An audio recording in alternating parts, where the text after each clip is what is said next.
The training base lay deep in a sun-scorched valley, a place where reputations were forged or erased under unforgiving drills.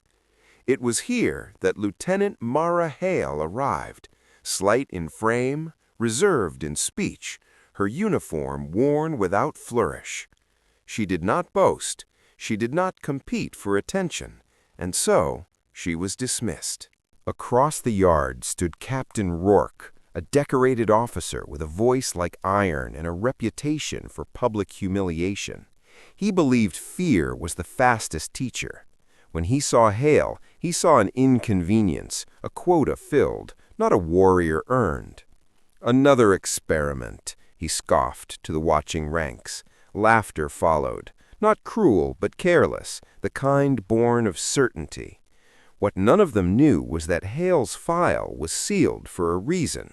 Her record ended years earlier, buried under redacted ink and classified stamps.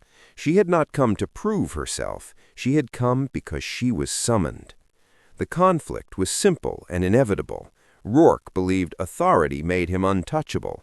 Hale understood something far older. Skill does not announce itself, it waits.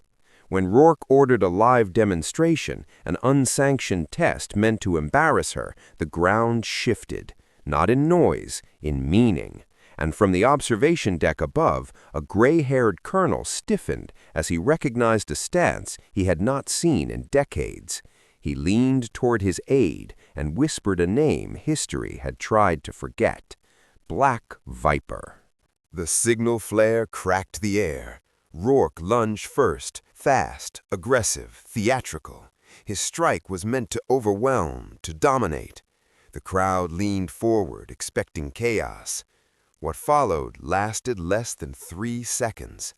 Hale stepped inside the arc of his motion, her movement precise, economical. There was a sharp crack, bone against leverage. A breath knocked loose, then silence. Rourke hit the ground hard, his weapon skidding across the gravel.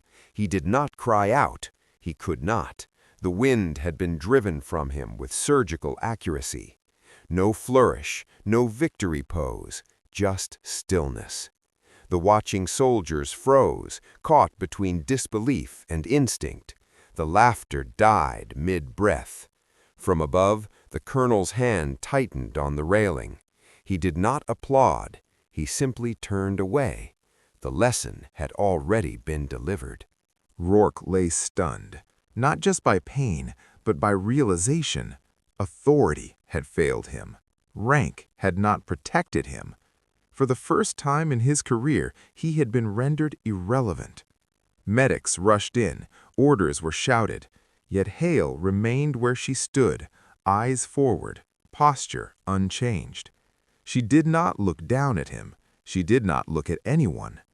The colonel descended the stairs slowly, the weight of command heavy in each step. When he reached the yard, the base fell silent.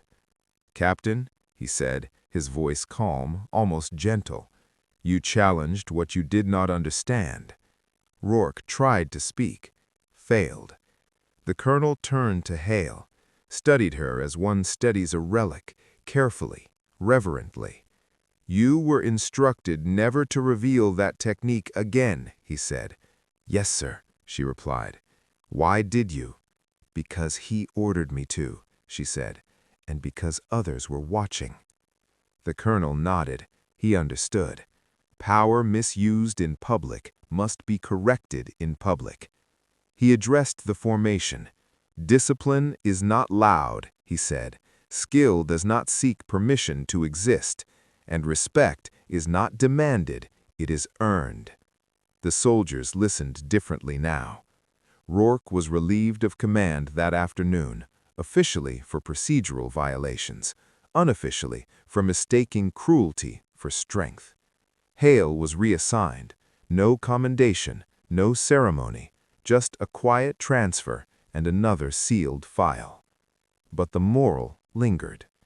That day taught the base something manuals never could. Arrogance blinds, while humility sharpens. Abuse of power invites its own undoing. and those who underestimate the quiet often do so only once. Years passed. Recruits rotated through the valley unaware of what had happened on that gravel yard. Yet the story survived, whispered during night watch, shared between veterans who had been there. They spoke of a woman who never raised her voice, of a captain who fell without being struck twice, of a colonel who recognized a ghost. Black Viper became shorthand for a warning: do not mistake silence for weakness. Some claimed Hale vanished into special operations.